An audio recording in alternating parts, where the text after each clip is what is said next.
बोल गणेश भगवान की जय, बोल शंकर भगवान की जय, बोल पार्वती माता की जय, बोल नंदीश्वर की जय, बोल कार्तिक जी की जय, बोल सभी देवी देवतन की जय। शिव पुराण आरंभ। श्री रुद्र संहिता पंचम खंड पहला अध्याय। तारक पुत्रों की तपस्या एवं वरदान प्राप्ति। नारद जी बोले, हे प्रभु, आपने मुझे कुमार कार्तिकेय और भी श्री गणेश के उत्तम तथा पापों को नाश करने वाले चरित्र को सुनाया। अब आप कृपा करके मुझे भगवान शिव के उस चरित्र को सुनाइए जिसमें उन्होंने देवताओं और इस पृथ्वी लोक के शत्रुओं, दुष्ट दानवों और राक्षसों को लोक हितार्थ मार गिराया। साथ ही महादेव जी द्वारा एक ही बाण से तीनों नगरों को एक साथ भस्म करने की कथा का भी वर्णन कीजिए। ब्रह्मा जी बोले, हे मुनिश्रेष्ठ नारद, बहुत समय पूर्व एक बार व्यास जी ने सनत कुमार से इस विषय में पूछा था। उस समय जो कथा उन्होंने बताई थी वही आज मैं तुम्हें बताता हूँ। जब देवताओं की रक्षार्थ भगवान शिव के पुत्र कार्तिकेय द्वारा तारकासुर का वध कर दिया गया, तब उसके तीनों पुत्र तारकाक्ष, विद्युन्माली और कमलाक्ष को बहुत दुख हुआ। वे तीनों ही महान बलशाली, जितेंद्रिय, सत्यवादी, संयमी, वीर और साहसी थे, परंतु अपने पिता तारकासुर का वध देवताओं द्वारा होने के कारण उनके मन में देवताओं के लिए रोष उत्पन्न हो गया। तब उन तीनों ने अपना राजपाट त्याग कर मेरु पर्वत की एक गुफा में जाकर उत्तम तपस्या करनी शुरू कर दी। उन्होंने अपनी कठिन और उग्र तपस्या से मुझ ब्रह्मा को प्रसन्न कर लिया। मैं उन तीनों असुरों को वरदान देने के लिए मेरु पर्वत गया। वहां पहुंचकर मैंने तारकाक्ष, विद्युन्माली और कमलाक्ष से कहा कि हे महावीर दैत्यो, मैं तुम्हारी तपस्या से प्रसन्न हूँ। मांगो, तुम मुझसे क्या वर मांगना चाहते हो। तुम्हारी मनोकामना मैं अवश्य पूरी करूँगा। मुझे बताओ कि किस वरदान की प्राप्ति हेतु तुम लोगों ने इतना कठोर तप किया है। ब्रह्मा जी के ये वचन सुनकर उन तीनों तारक पुत्रों को बड़ा संतोष हुआ। तब उन्होंने मेरे चरणों में पकड़कर प्रणाम किया और मेरा स्तनवन करने लगे।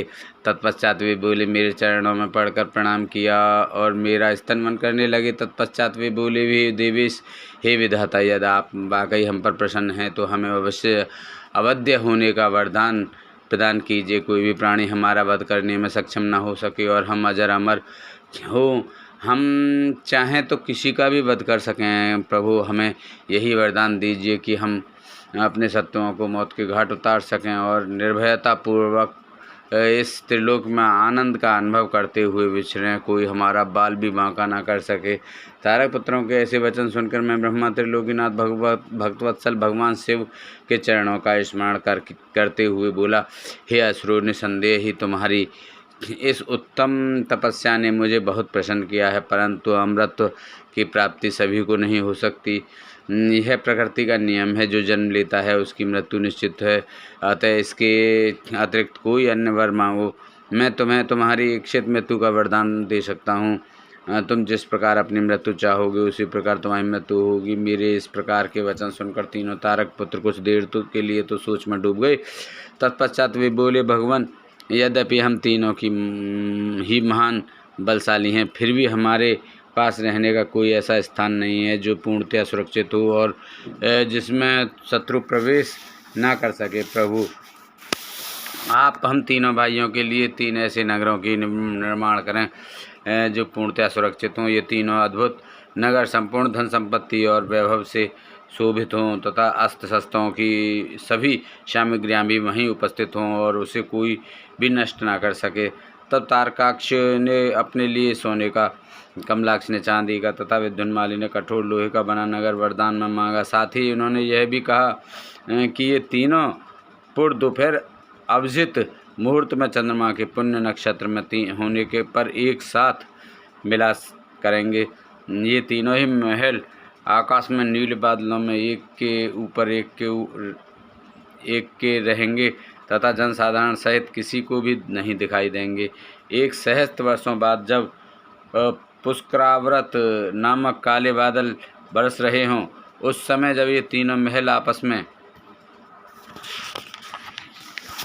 मिलें, तब हम सबके वंदनीय भगवान शिव असंभव रथ पर बैठकर एक ही बाण से हमारे नगरों सहित हमारा भी वध करें। इस प्रकार तारकासुर के पुत्रों के मांगे वरदान को सुनकर मैं मुस्कुराया और तथास्तु कहकर उनका इच्छित वर उन्हें प्रदान कर दिया। फिर मैं दानव को बुलाकर ऐसे 3 लोगों को बनाने की आज्ञा देकर मैं वहाँ से अपने लोक को लौट गया।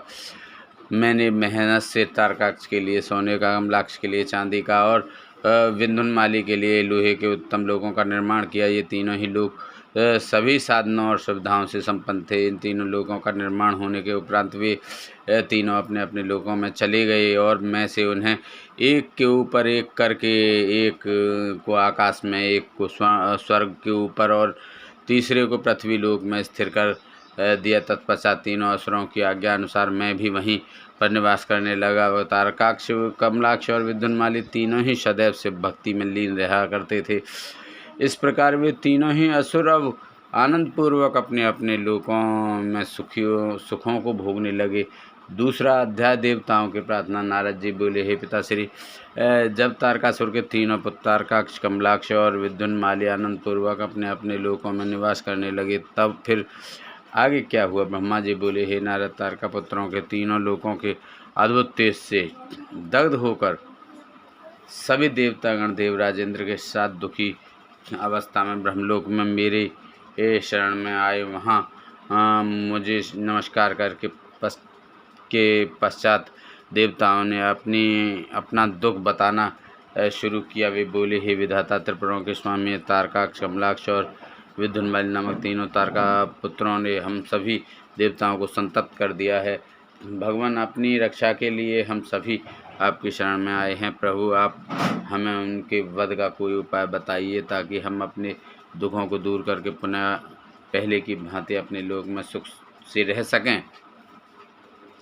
यह सुनकर मैंने उनसे कहा, हे देवताओं, तुम्हें इस प्रकार उन तारक पुत्रों से डरने की कोई आवश्यकता नहीं है। तुम्हारी इच्छा के अनुसार मैं तुम्हें उनके वध का उपाय बताता हूँ। उन तीनों की ही असुरों को मैंने वरदान प्रदान किया है, अतः मैं उनका वध नहीं कर सकता। इसलिए तुम सब भगवान शिव की शरण में जाओ, वे ही तुम्हारी इस दुख की घड़ी में सहायता करेंगे। तुम उनके पास जाकर उन्हें प्रसन्न करो। तो मुझ ब्रह्मांड के ये वचन सुनकर सभी देवता अपने स्वामी देवराज इंद्र के नेतृत्व में भगवान शिव के पास कैलाश पर्वत पर पहुँचे। वहाँ सबने भक्ति भाव से भगवान शिव को प्रणाम किया और उनकी स्तुति करने लगे। तत्पश्चात देवता बोले, हे महादेव जी, तारकासुर के तीनों पुत्रों ने हमें परास्त कर दिया है। यही नहीं, उन्होंने सभी ऋषि मुनियों को भी बंदी बना लिया है। वे उन्हें यज्ञ नहीं करने देते हैं।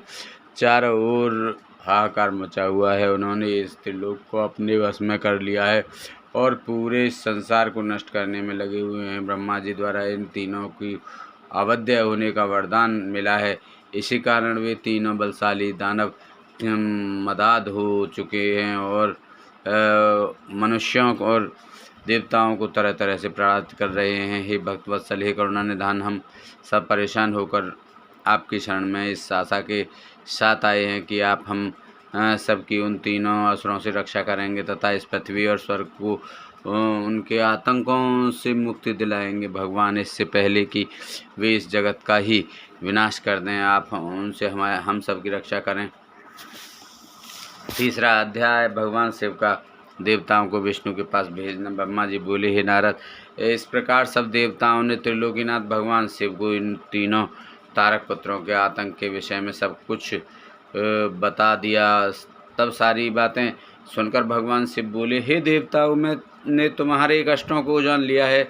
मैं जानता हूँ कि तारकाक्ष, कमलाक्ष और विंध्यामाली ने तुम्हें बहुत परेशान किया हुआ है, परंतु फिर भी वे तीनों पुण्य कार्यों में लगे हुए हैं। वे तीनों मेरे भक्त हैं और सदा मेरे ध्यान में निमग्न रहते हैं। भला मैं अपने भक्तों को कैसे मार सकता हूँ? वे तीनों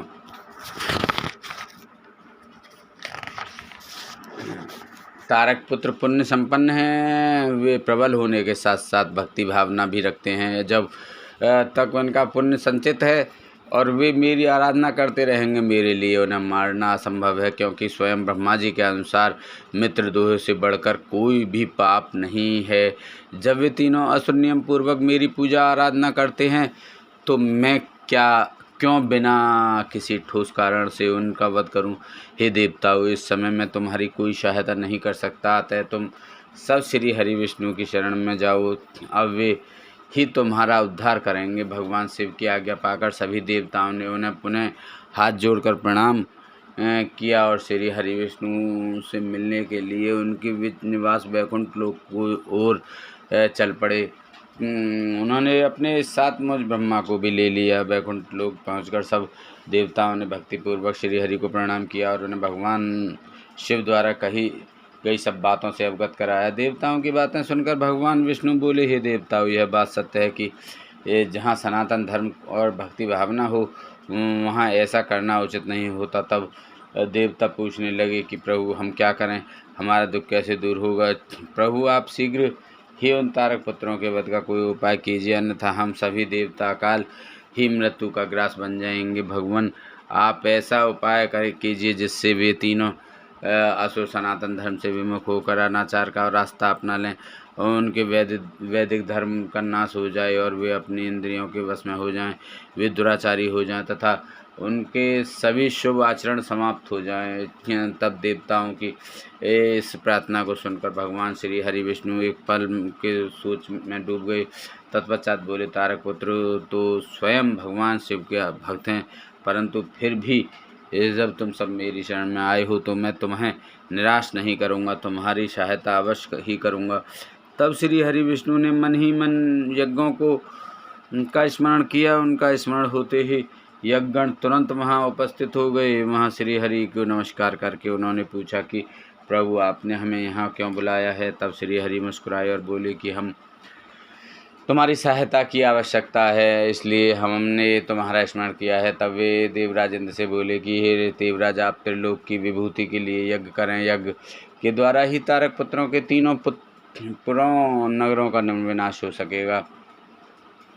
भगवान श्री हरि विष्णु के ये वचन सुनकर सभी देवताओं ने आनंद पूर्वक विष्णु जी का धन्यवाद किया और उन्हें प्रणाम करके पश्चात यज्ञ के ईश्वर की स्तुति करने लगे। तत्पश्चात उन्होंने बहुत विशाल यज्ञ का आयोजन किया। सब विधि उन्होंने उत्तम यज्ञ भक्ति भावना से आरंभ किया। यज्ञ अग्नि प्रज्वलित हुई। यज्ञ पूर्ण होने पर उस यज्ञ कुंड से शूल शक्तिधारी विशाल का हजारों भूतों का समुदाय निकल पड़ा।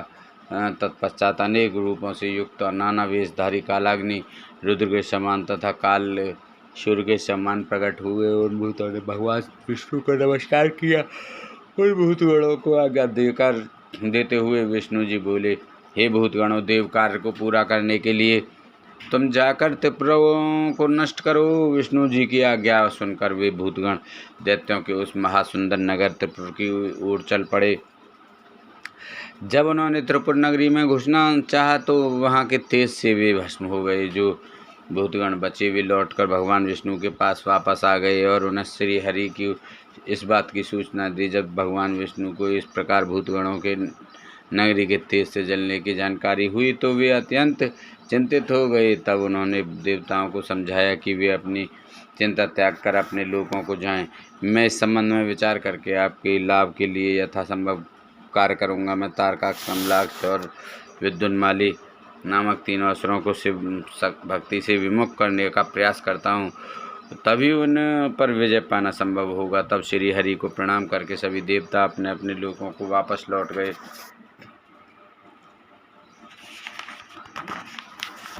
चौथा अध्याय, नास्तिक शास्त्र का प्रादुर्भाव। ब्रह्मा जी नारद से बोले। तब भगवान श्री हरि विष्णु ने अपनी आत्मा के तेज से अत्यंत तेजस्वी एक मायावीर पुरुष प्रकट किया। उसका सिर मुड़ा हुआ था। उसने अत्यंत गंदे वस्त्र पहने हुए थे। उसके एक हाथ में लकड़ी का एक कटोरा और तथा दूसरे हाथ में झाड़ू थे। उसने अपने मुख पर वस्त्र लपेट रखा था।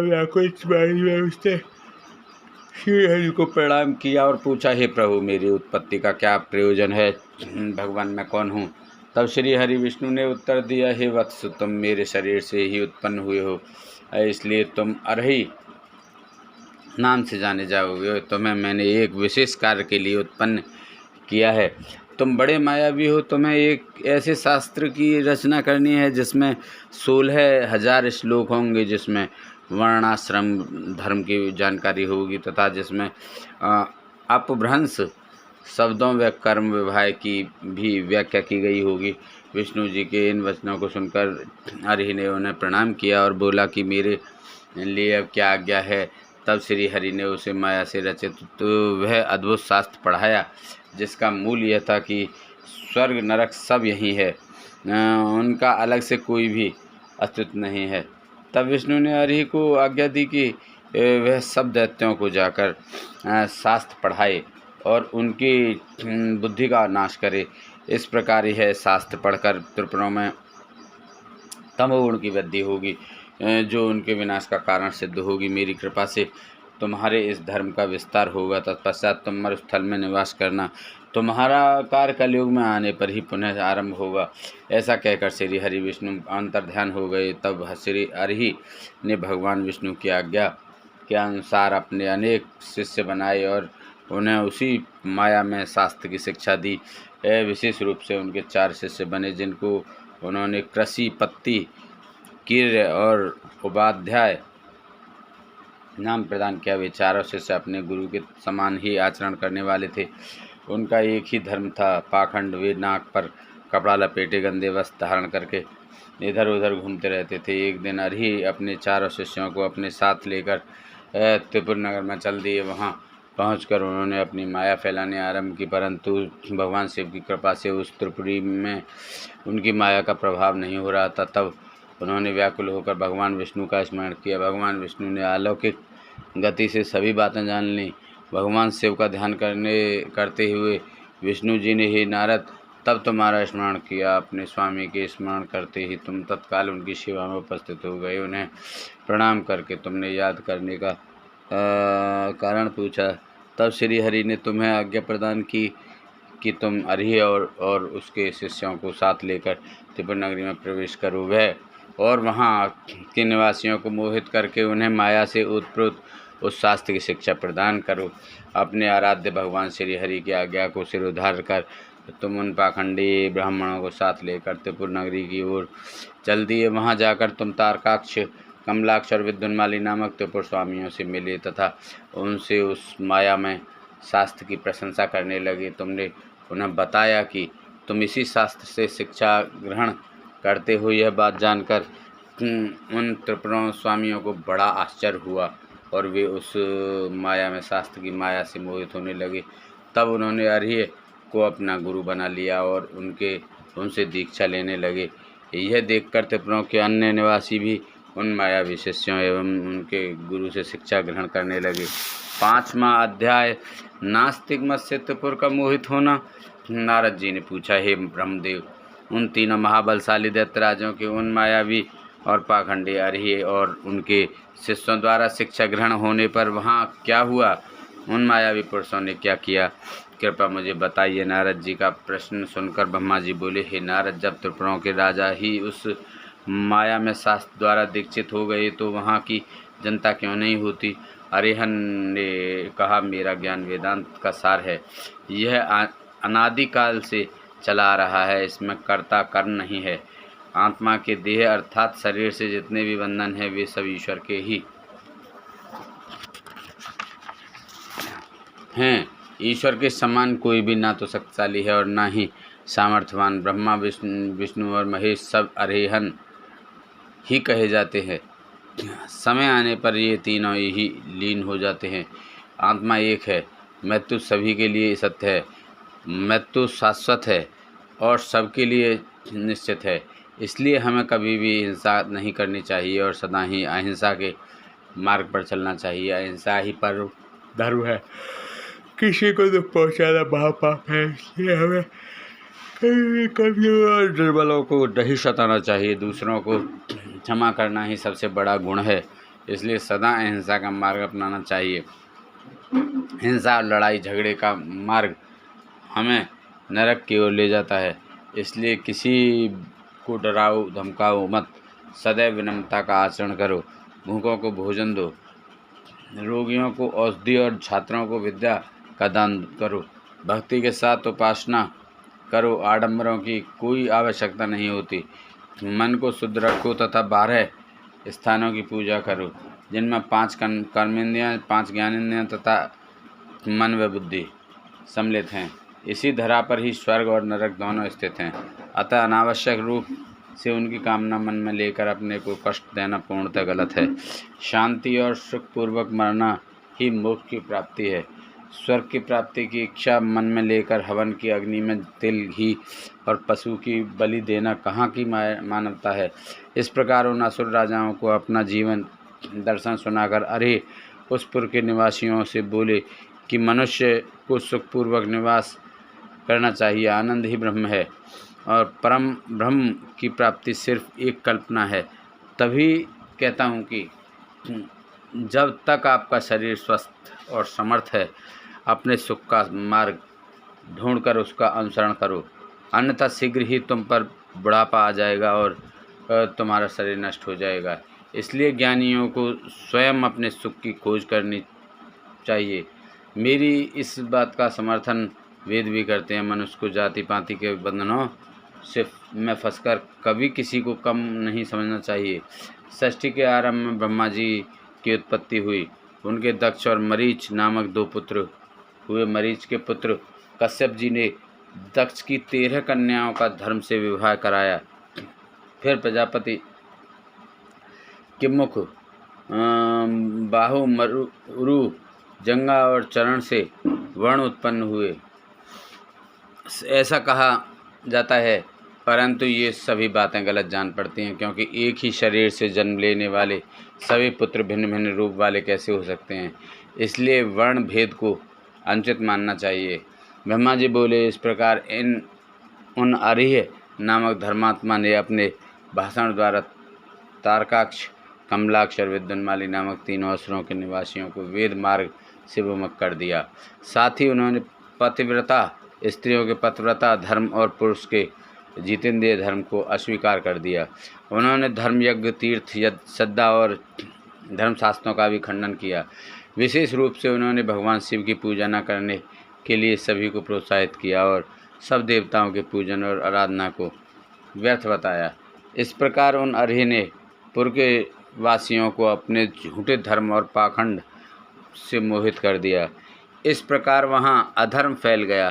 तत्पश्चात भगवान श्री हरि विष्णु की माया से देवी महालक्ष्मी भी उन त्रिपुरों में अपना अनादर देख उस स्थान को त्याग कर चली गईं।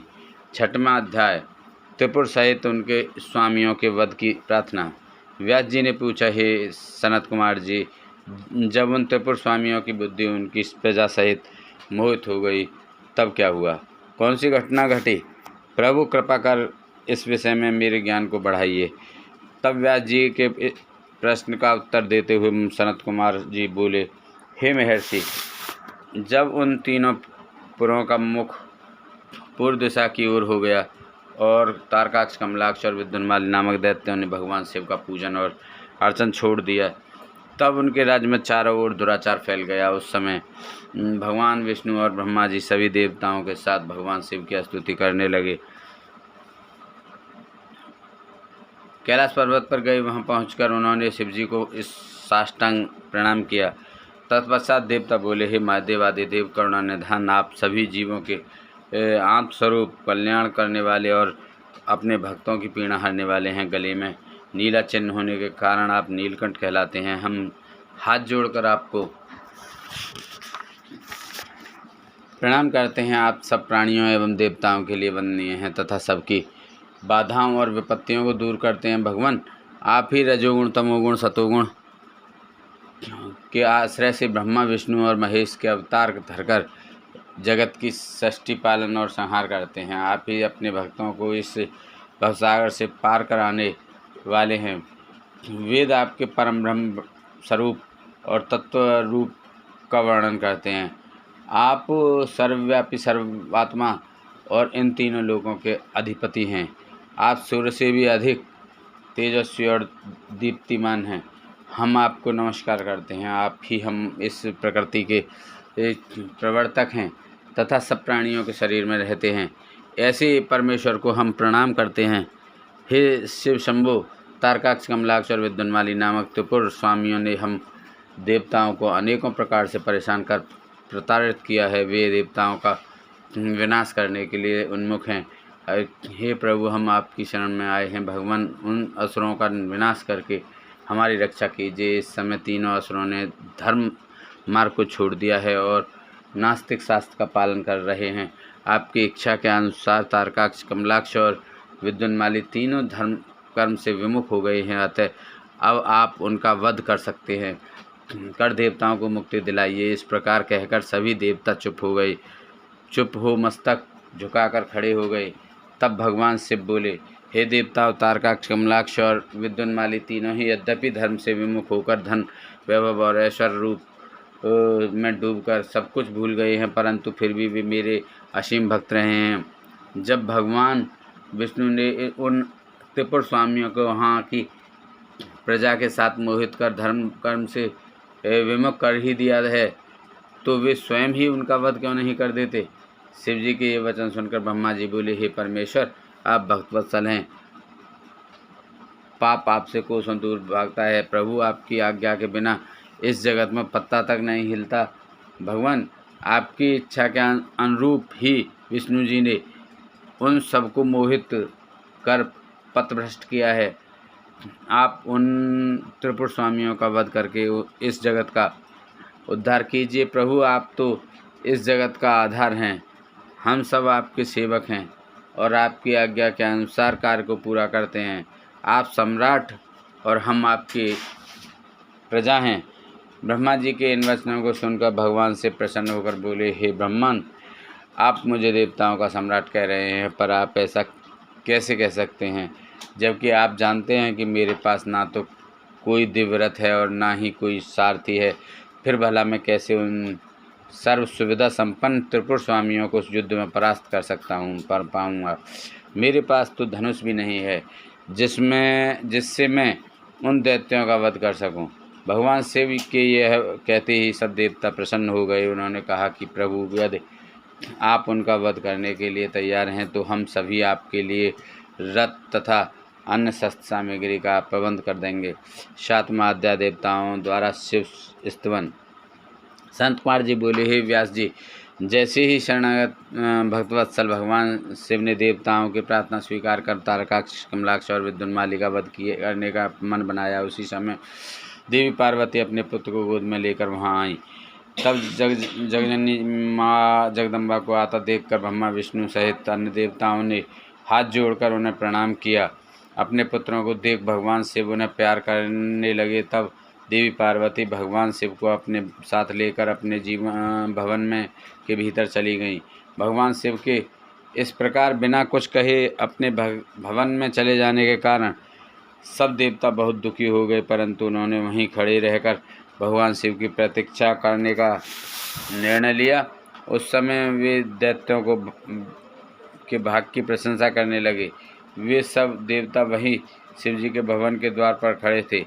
तभी भगवान शिव के कर्ण ने अपने स्वामी के द्वार के सामने भीड़ जमा देखकर उन पर आक्रमण कर दिया। देवता उस अनजान खतरे से संभल ना सके और अपने प्राणों की रक्षा के लिए इधर उधर दौड़ने लगे। कई साधु और ऋषिगण गिर पड़े, चारों ओर हाहाकार मच गया। तब भयभीत होकर सब देवता भगवान श्री हरि विष्णु की शरण में गए। देवताओं को समझाते हुए श्री हरि ने कहा, देवताओं तथा मुनिगणों, आप लोग क्यों इतने दुखी हो रहे हो। महान पुरुषों की आराधना करने में दुख तो आते ही हैं। इन कष्टों को झेलकर ही भक्त की दृढ़ता बढ़ती है और तब वह अपने आराध्य देवों को प्रसन्न कर पाता है। भगवान शिव तो समस्त गणों के अध्यक्ष तथा परमेश्वर हैं। आप सब मिलकर भगवान आशुतोष की प्रसन्नता के लिए ओम नमः शिवाय शुभम शुभम कुरु कुरु शिवाय नमः ओम मंत्र का 1 करोड़ बार जाप करो। वे इससे अवश्य ही प्रसन्न होंगे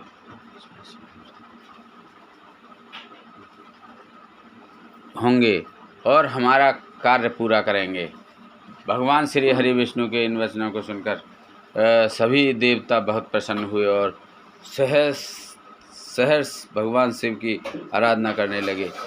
अपने कार्य की सिद्धि के लिए उन्होंने 1 करोड़ बार विष्णु जी द्वारा बताए गए मंत्र का जाप करना आरंभ कर दिया। जैसे ही उनकी यह आराधना संपन्न हुई भगवान शिव उनके सामने प्रकट हो गए। भगवान शिव बोले, मैं आपकी इस उत्तम आराधना से प्रसन्न हूँ। आप अपना इच्छित वर मांगे। प्रभु के ये वचन सुनकर देवता बोले, हे देवादिदेव, हे जगदीश्वर, आप सबके कल्याण करता हैं। भगवान हम पर कृपा कर हमारी रक्षा कीजिए। आप त्रिपुर स्वामियों का वध करके हमें भय से मुक्ति दिलाइए।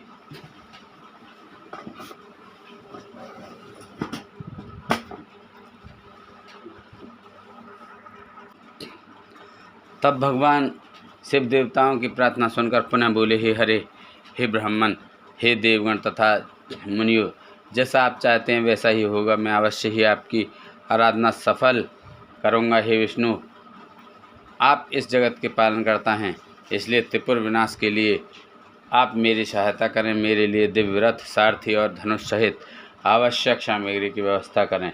सनत कुमार जी बोले, मुनि, भगवान शिव की इच्छा जानकर सब देवता बहुत प्रसन्न हुए तथा शिव जी की आज्ञा अनुसार समस्त युद्ध सामग्री की व्यवस्था करने लगे, मंत्र महान करने लगे। मुनि देवताओं द्वारा शिव जी को प्रसन्न करने के लिए 1 करोड़ बार जपा गया है। मंत्र महान पुण्यदायी है। यह शिव जी को तुरंत प्रसन्न करने वाला तथा भक्ति मुक्ति के मार्ग पर ले जाने वाला है। यह मंत्र शिव भक्तों को सभी कामनाओं और इच्छाओं को पूरा करता है। इस मंत्र से धन यश की प्राप्ति होती है और आयु में वृद्धि होती है। यह निष्काम मनुष्यों के लिए मोक्ष प्राप्ति का साधन है। जो मनुष्य भक्ति भाव और शुद्ध हृदय से इस मंत्र को जपता है, उसकी सभी अभिलाषाएं भक्तवत्सल कल्याणकारी भगवान शिव अवश्य ही पूरी करते हैं। बोल शंकर भगवान की जय। 8वां अध्याय, दिव्य रथ का निर्माण। व्यास जी ने संत कुमार जी से पूछा, हे सनत कुमार जी, आप अत्यंत बुद्धिमान और सर्वज्ञ हैं। आपने मुझे अद्भुत शिव कथा सुनाने की कृपा की है। मुनि, जब भगवान शिव ने देवताओं के अभिष्ट कार्यों को पूरा करने के लिए त्रिपुर स्वामियों का वध करने हेतु विष्णु जी से दिव्य रथ का निर्माण करने के लिए कहा, तब विष्णु जी ने क्या किया? दिव्य रथ का निर्माण किसने और कैसे किया? सूत जी बोले, हे मुनि, व्यास जी की यह बात सुनकर सनत कुमार जी ने भगवान शिव के चरणों का ध्यान करके कहा, भगवान शिव के लिए दिव्य रथ के निर्माण करने के लिए देवताओं ने अपने शिल्पी विश्वकर्मा को बुलाकर उन्हें कार्य सौंपा। तब भगवान शिव के अनुरूप ही विश्वकर्मा ने उनके लिए रथ का निर्माण किया।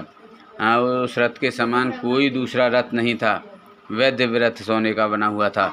उस रथ के दाएं पहिए में सूर्य और बाएं पहिए में चंद्रमा लगे हुए थे। सूर्य के पहिए में 12 अर्रे लगे हुए थे, जो कि 12 महीनों का प्रतिनिधित्व कर रहे थे। चंद्रमा के पहिए में लगे 16 अर्रे चंद्रमा की 16 कलाओं का प्रदर्शन कर रहे थे। ब्रह्मांड में विद्यमान अश्विनी आदि 27 नक्षत्र उस रथ के पीछे के भाग की शोभा बढ़ा रहे थे। 6 ऋतु सूर्य और चंद्रमा के बने पहियों की धुरी बनी।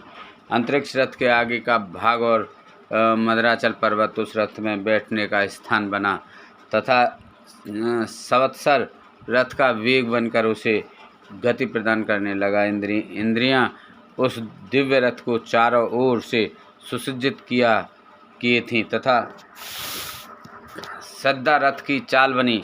वेदों के अंग रथ के भूषण और तथा पुराण, न्याय, मीमांसा तथा धर्मशास्त्र आदि रथ की शोभा बढ़ाने लगे। महान तीर्थ पुष्कर दिव्य रथ की ध्वज पताका बनकर फैलने लगा।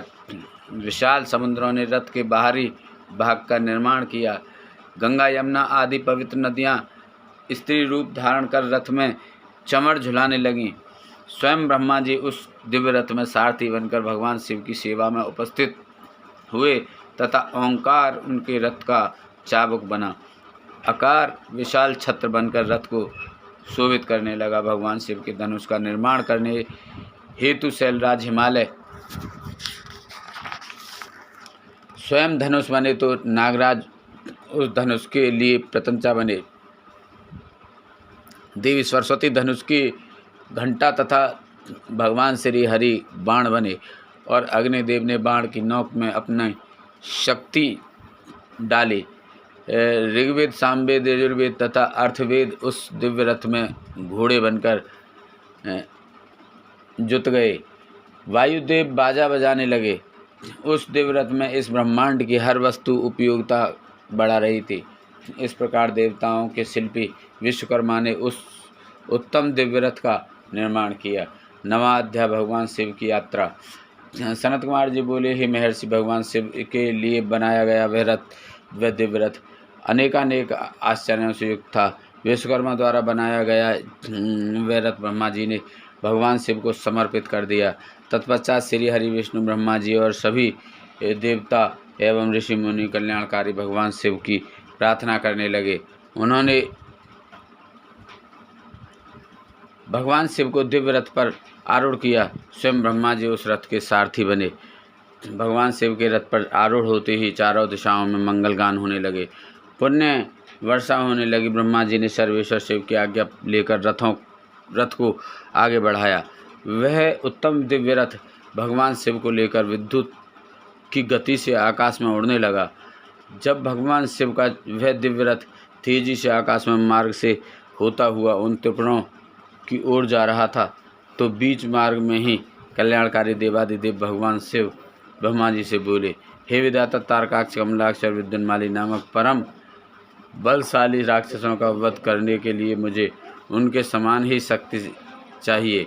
वे तीनों असुर पहले मेरे परम भक्त थे, परंतु श्री हरि की माया से मोहित होकर उन्होंने भक्ति मार्ग को त्याग दिया है। अब उन त्रिपुर स्वामियों में तामसिक प्रवृत्ति बढ़ गई है, पशुत्व बढ़ गया है।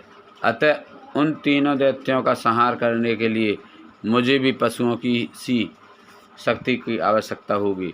अतः आप सब देवता पशुत्व की वृद्धि करने हेतु पशुओं का आधिपत्य मुझे प्रदान करें, तभी उन असुरों का वध हो पाएगा। भगवान शिव के इस प्रकार के वचन सुनकर सभी देवता चिंतित हो गए और सोच में डूब गए। पशुत्व की बात सुनकर उनका मन अप्रसन्न हो गया। देवताओं को सोच में देखकर भक्तवत्सल भगवान शिव को स्थिति समझते देर न लगी। वे देवताओं की चिंता तुरंत समझ गए। देवताओं से भगवान शिव ने कहा, देवताओं, इस प्रकार दुखी मत हो, मैं तुम्हारे दुख का कारण समझ गया हूँ।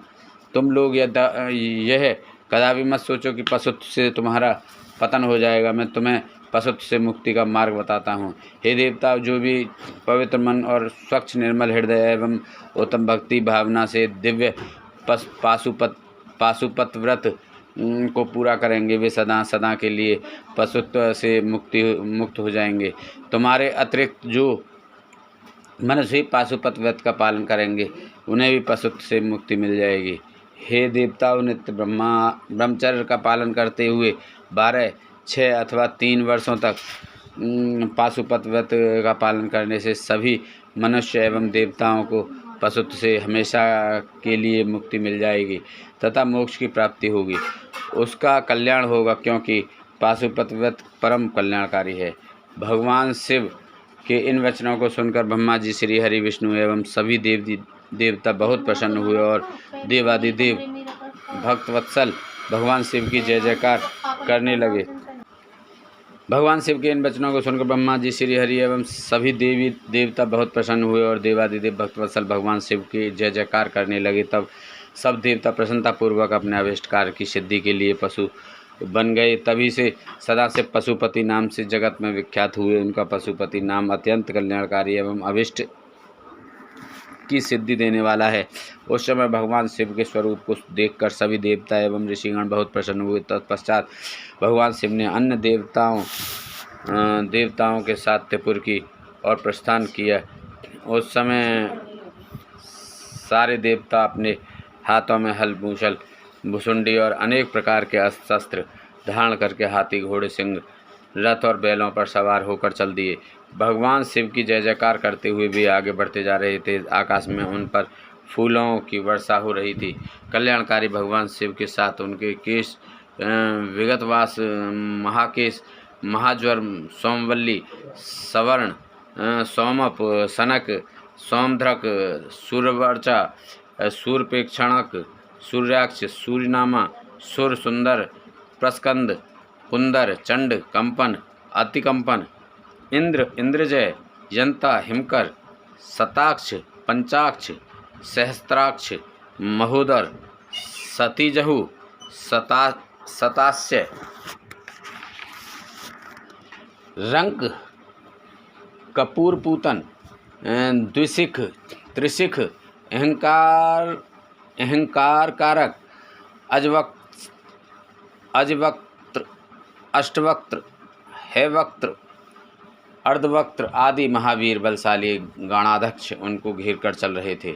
इस प्रकार देवादिदेव भगवान शिव शंकर के साथ ब्रह्मा जी, श्री हरि, विष्णु, देवराज, इंद्र सहित अनेकों देवता, ऋषि, मुनि, साधु, संत भी अपने अपने वाहनों पर आरूढ़ होकर त्रिपुरों के स्वामियों के व त्रिपुरों का संहार देखने हेतु उनके साथ साथ चल दिए।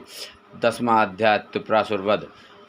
सनत कुमार जी बोले, हे जब युद्ध की सामग्रियों को साथ में लेकर भगवान सदाशिव अपने दिव्य रथ पर में बैठकर आकाश मार्ग से उन त्रिपुरों के निकट पहुंच गए, तब उन्होंने उन त्रिपुरों का उनके स्वामियों के साथ विनाश करने के लिए रथ के शीर्ष स्थान पर चढ़कर अपने परम दिव्य धनुष पर प्रत्यंचा चढ़ाई, परंतु उनका बाण धनुष से नहीं निकला और वे उसी प्रकार उस स्थान पर स्थित हो गए। वे इसी प्रकार अनेक वर्षों तक वहीं खड़े रहे, क्योंकि गणेश जी उनके अंगूठे के अग्रभाग में खड़े होकर उनके कार्य में विघ्न डाल रहे थे, इसलिए ही तीनों पुरों का नाश नहीं हो पा रहा था।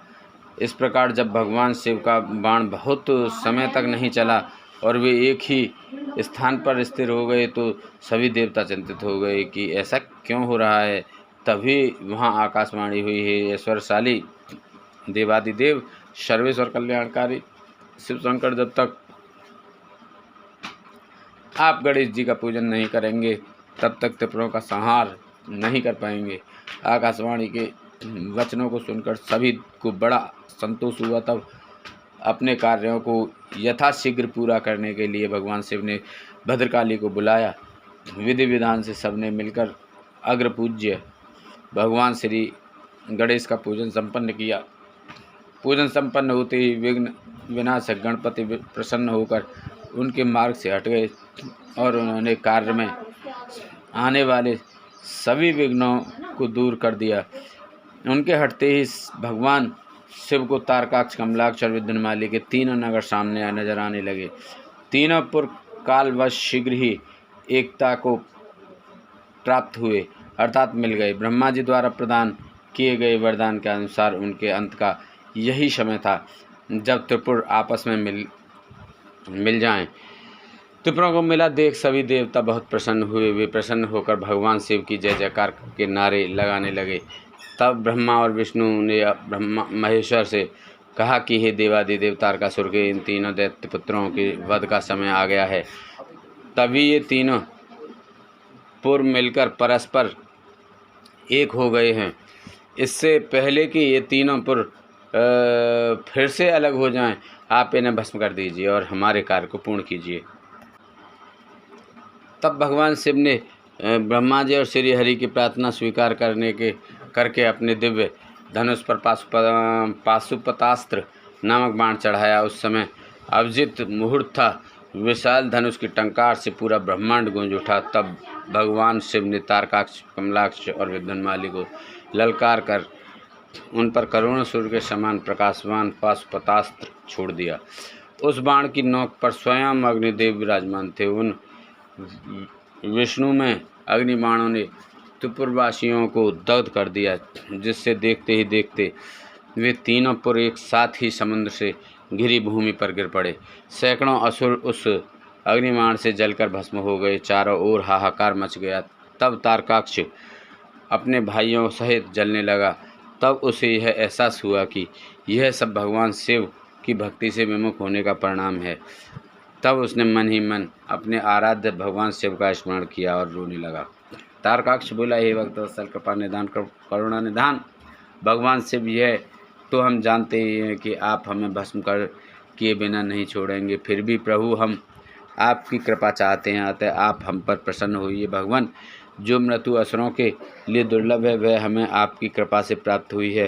प्रभु, बस आप हमारी आपसे सिर्फ एक ही प्रार्थना है कि हमारी बुद्धि जन्म जन्मांतर तक आप में ही लगी रहे। यह कहकर वे सभी दानव उस भीषण अग्नि में जलकर भस्म हो गए। भगवान शिव की आज्ञा से उन परों के बालक, वृद्ध, स्त्रियां, पुरुष, पेड़ पौधे आदि सभी जीव जंतु भी अग्नि की भेंट चढ़ गए। उस भीषण अग्नि ने स्थावर जंगम आदि सभी को पल भर में ही राख के ढेर में बदल दिया। पाशुपतास्त्र से प्रज्वलित अग्नि में सभी जलकर भस्म हो गए, परंतु भगवान शिव का भक्त मैं नामक दैत्य, जो असुरों का विश्वकर्मा था और जो देवों का विरोधी भी नहीं था, भगवान शिव की तेज से सुरक्षित बच गया। इस प्रकार जिन दैत्यों या प्राणियों का किसी भी स्थिति में मन धर्म के मार्ग से विचलित नहीं होता, उनका पतन किसी भी स्थिति में किसी के द्वारा नहीं होता। इसलिए सज्जन पुरुषों को सदैव अच्छे कर्म ही करने चाहिए। दूसरों की निंदा करने वालों का सदा ही विनाश होता है। अतः हम सभी को परनिंदा से बचना चाहिए और अपने बंधु बांधवों के साथ इस जगत के स्वामी भगवान शिव की आराधना में तन्मय होकर लगे रहना चाहिए। बोलो शंकर भगवान की जय, बोलो पार्वती माता की जय, बोलो कार्तिक जी की जय, बोलो गणेश भगवान की जय, बोलो तुलसा मैया, गंगे मैया, गैया मैया, संतोषी माता, पृथ्वी माता, कालका मैया, इंदेव, चंदेव, सूर्यदेव की जय, बोल पिरवासित भूमि बाबा की जय, बोल शंकर पार्वती माता की जय। ओम जय शिव ओंकारा, स्वामी भज शिव ओंकारा, ब्रह्मा विष्णु सदा शिव, ब्रह्मा विष्णु सदा शिव, अर्धांगिनी धारा। ओम जय शिव ओंकारा। एकानन चतुरानन पंचानन राजय, हंसानन गरुड़ासन वृषवाहन साजय। ओम जय शिव ओंकारा। दो भुज चार चतुर्भुज दस भुज ते सोहे, तीनों रूप निरखता त्रिभुवन जन मोहे। ओम जय शिव ओंकारा। अक्षमाला वनमाला रुंडमाला धारी, चंदन मृग मद सोहे भोले शुभकारी। ओम जय शिव ओंकारा। श्वेतांबर पीतांबर बागंबर अंगे, सनकादिक ब्रह्मादिक भूतादिक संगे। ओम जय शिव ओंकारा। कर के मध्य कमंडल चक्र त्रिशूलधारी, दुखहारी सुख हारी दुखहारी सुखकारी जगपालनकारी। ओम जय शिव ओंकारा। ब्रह्मा विष्णु सदा शिव जानत विवेका, प्रणवाक्षर में शोभित ये तीनों एका। ओम जय शिव ओंकारा। त्रिगुण स्वामी जी की आरती जो कोई नर गावे, कहत शिवानंद स्वामी मन वांछित फल पावे। ओम जय शिव ओंकारा। जय शिव ओंकारा। स्वामी भज शिव ओंकारा। ब्रह्मा विष्णु सदा शिव, अर्धांगिनी धारा। ओम जय शिव ओंकारा। जय शंकर जय शंकर, शंकर जय शंकर कैलाशपति। जय गौरा जय गौरा, गौरा जय गौरा जय पार्वती। जय गौरा जय पार्वती। जय शंकर जय शंकर, शंकर जय शंकर कैलाशपति। जय शंकर जय कृपानि शंकर, जय शंकर कैलाशपति। जय गौरा जय गौरा, गौरा जय गौरा माँ पार्वती। जय गौरा माँ पार्वती। जय शंकर जय नमामि शंकर, जय शंकर कैलाशपति। जय गौरा जय गौरा, गौरा जय गौरा माँ पार्वती। जय शंकर जय नमामि शंकर, जय शंकर कैलाशपति। जय गोरा गोरा जय गोरा माँ पार्वती। कर जय नमामि शंकर जय शंकर कैलाशपति। जय गोरा गोरा जय गोरा जय पार्वती। बोल पार्वती माता की जय, बोल शंकर भगवान की जय, कार्तिक जी के बोल की बोल, तुलसा मैया, गंगा मैया, गैया मैया, संत प्रतिमा कालका मैया की जय, बोल शंकर भगवान दुर्गा माँ की जय।